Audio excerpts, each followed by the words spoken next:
so happy we alive.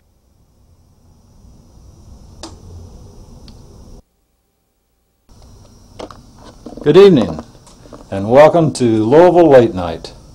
This evening we're in beautiful San Francisco, California. I have seizures non-stop all day long, but if I stay just a little bit high, I don't have any seizures. I don't know, that sounds like a medicine to me. Maybe I'm mistaken. I had another one, a vet. This guy was scared. He was going to speak at our conference as one of the patients. But when Race versus Ashcroft was overturned, he said, I'm afraid that I'll lose my vet's benefits, so I can't talk. He had gotten a piece of shrapnel in his brain, and he was having nonstop seizures as a result of the shrapnel. So they took the piece of shrapnel out, and with it they took a little bit of the visual cortex and gave him double vision. So he had migraine headaches all the time. And he said, he showed me clipping after clipping from the newspaper of his involvement in civic activities as a result of his being able to use marijuana to help control his migraines. Well, nausea control is old hat. What you may not know is that people that have had liver transplants do really well with marijuana to deal with their nausea. There was one fellow I had gotten his liver at UCLA, and they followed his liver function studies for a good deal of time because he was telling them how much the marijuana benefited him, and they could find no adverse results in his liver function tests. And we also know about appetite stimulation and depression. I want to talk about four somewhat lesser known conditions: irritable bowel syndrome, topical application of ointments or tinctures for arthritic conditions, and then I want to talk to you about the endocannabinoid system and how it affects ADD and PTSD. And of course I'm going to do all this in about the next 7 minutes here. Irritable bowel syndrome, a little article or a little presentation was put together by Jeff Hergenrather that he did at the International Association of International Cannabinoid Medical Association. And what he found is that people had fewer stools, that the stools were better formed, that they used less steroids, and were able to decrease other medications as well. And this is because there are CB2 receptor sites in the GI tract. And I think that they are similar but not identical to the receptor sites that are stimulated by opiates.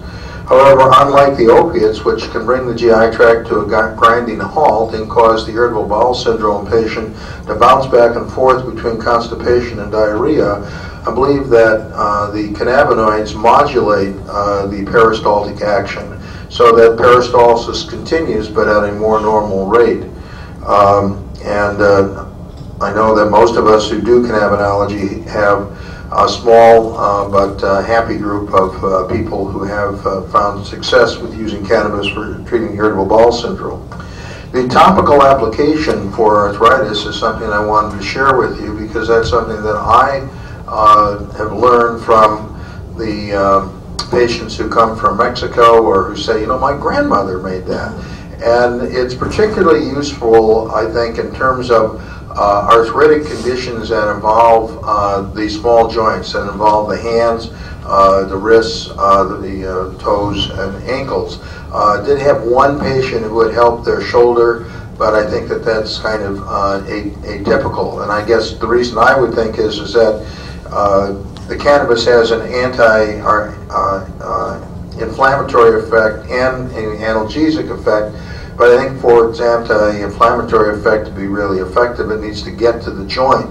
And if you have a big joint, you've got quite a distance from the surface of the skin to where the inflammation is taking place. Now, I do want to talk about the endocannabinoid system, and let's see if I can get this thing to work here. Right here. Hello. Through this, because it's not necessary to pass a quiz on this. It's just necessary to realize that there's something happening there And while we don't know what it is, as the song goes, we do have some suspicions, and this is sort of my thing on the suspicion. First, I always like to quote Voltaire, so that we have the proper amount of humility amongst any physicians that are here. We don't really know what the heck we're doing, but the interesting thing is that the recent discovery of the endorphins and the endocannabinoid system is giving us a little bit more knowledge. Anybody that's been to medical school knows that they tell you there 50% of what we're teaching you is wrong. We're just not sure which 50% it is.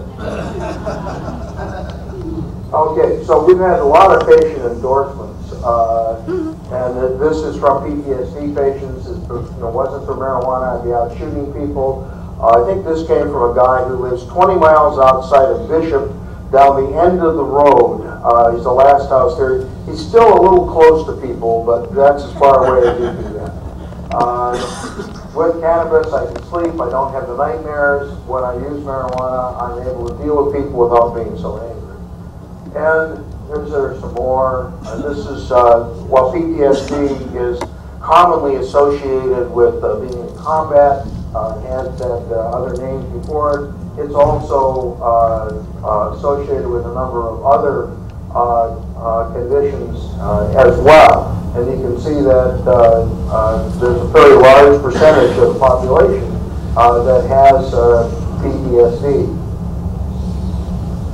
And the causes are war, torture, rape, molestation, domestic violence, serious accident, natural disaster. Now, of course, these people are criminals if they use marijuana because it helps their PTSD. And of course, we should throw the victims of child abuse and the victims of molestation in jail. That's the right place for those people. We had a program, a 5-year program, a very successful program, funded by the federal government, which, of course, what they did was that they had 66 programs in California, and when the 5-year period was up, they said, okay, we're going to refund 20 of them. And most of the 60 were successful, but I guess they had that money for other more important things. And in that group, we had a review by a professor from UCSB of the 92 women that had gone through the program for 6 months or more. And 100% of them had one type of abuse, usually all kinds, physical, sexual, emotional. Their parents were alcoholics. Their parents were divorced, whatever. And I think that what happens is that when you have this kind of trauma, then you have changes in the brain. Okay, we got that, we got the brain. And they cause hyper-alertness, nightmares, flashbacks, being quick to get angry, anxiety, panic attacks, and frightening thoughts. I'm going to just really skip through these things. And of course, it's not the only thing that people have with that. How much time have I gone over? Let's do 2 or 3 minutes? Okay. I just want to, there are triggers that set off these things. People who have PTSD from the war get triggers from the fact that the war in Iraq is going on.